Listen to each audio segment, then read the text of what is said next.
సువార్త జీవాహారమును ఈ అనుదిన ఆధ్యాత్మిక కార్యక్రమమునకు మీకు మా ప్రేమపూర్వక ఆహ్వానము తెలియచేయచ్చు ఉన్నాము.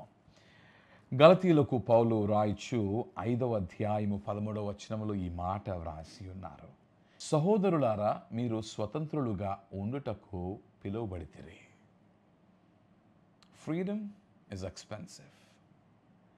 లోకములో మనిషి కోరుకునేవి ఎన్నో ఉన్ననో, ఆశించేవి ఎన్నో ఉన్ననో, తలంచేవి ఎన్నో ఉన్ననో, మానవుని అవసరతలో ఒక ప్రధానమైన అవసరత స్వేచ్ఛ, స్వాతంత్రము.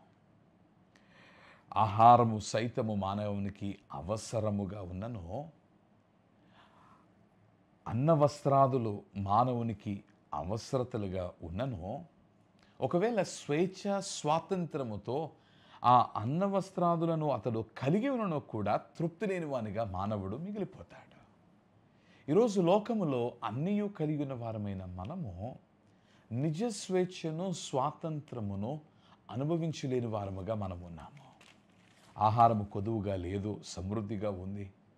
నివసించుటకైన యోగ్యమైన గృహములను కలిగిన వారముగా మనం ఉన్నాము. లోకము చేత అభినందింపబడుచున్న వారముగా మనము ఉన్నాము, సన్మానింపబడుచున్న వారముగా మనం ఉన్నాము. కానీ అయినను మనలో ఎందరో నిజమైన సంతృప్తిని కలిగి ఉన్న వారిగా ఉన్నారు. కారణం ఏమిటో తెలుసా? You are not freed in Christ.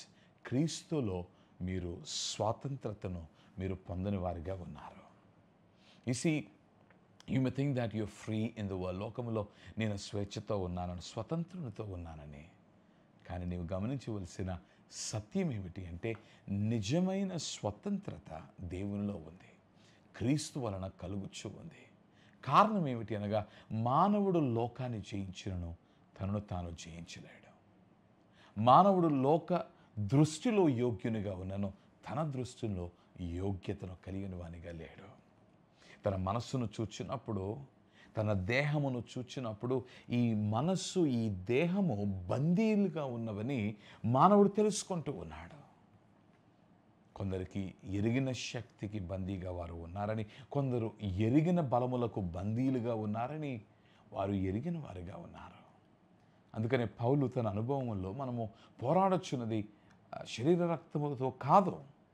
It is not with flesh and blood, but it is with the principalities of the world, the ideologies of the world, the philosophies of the world.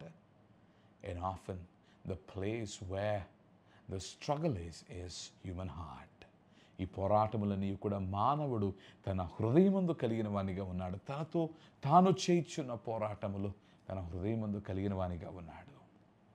ఎందరో వారి జీవితములో తమను తాము జయించుకోలేక, తన జీవితమును గూర్చి వారు తృప్తిని కలగక, నిరాశతో, నిస్పృహతో, ధైర్యము చెడిన వారై తమను తాము చంపుకొనొచ్చు ఎంతో వేదనను కుటుంబీకులైన వారికి మిగుల్చున్న వారిగా ఉన్నారు.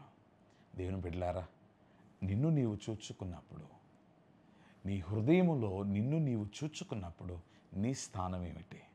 నిజమైన స్వేచ్ఛ, స్వాతంత్రం ఉందా? లోకములో ఉన్న చీకటి శక్తులకు బందీలుగా కాక, నీ శరీరమందు కొలువై ఉన్న పాపమునకు నీవు బందీగా కాక, నీవు నిజమైన స్వేచ్ఛను, స్వాతంత్రమును పొంది ఉన్నావన్న సాక్ష్యము నీవు కలిగి ఉన్నావా? ఈ ఉదయకాల సమయమందు నీతో మాట్లాడుతూ ఉన్నాను. లోకములో ఎన్ని కలిగిననో నిజ స్వేచ్ఛ, స్వాతంత్రము క్రీస్తు వలన నీవు పొందుకొనకపోతే నీవు బందీగా మిగిలిపోతావు.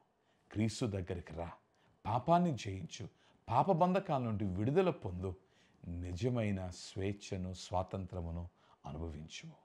ప్రభువా, నీలో నిజ స్వేచ్ఛ, స్వాతంత్రమును అనుభవించి తండ్రి, లోకంలో ఉన్న ఏ శక్తికి మేము బందీలముగా కాక, నీ కొరకు తండ్రి, ఇదిగో ప్రభు, నీలో నిలిచిన వారమై, నిజ స్వేచ్ఛ, స్వాతంత్రం అనుభవించిన వారమై అట్టి సాక్ష్యమును కలిగినటకు మాకు సహాయం చేయము తండ్రి. నలిగిపోవచ్చున్న వారి ఎందరో ఉన్నారు, తమను తాము ఛేదరించుకొనిచున్న వారి ఎందరో ఉన్నారు. అట్టి వారెల్లరకు నీలో నిజ స్వేచ్ఛ, స్వాతంత్రము వారికి అనుగ్రహింపచేసి సంతోషంతో, సంతృప్తితో వారిని నింపుమని మా ప్రాణనాథుడైన క్రీస్తు పేర ప్రార్థించుచున్నాము మా ప్రియ పరలోకపు తండ్రి.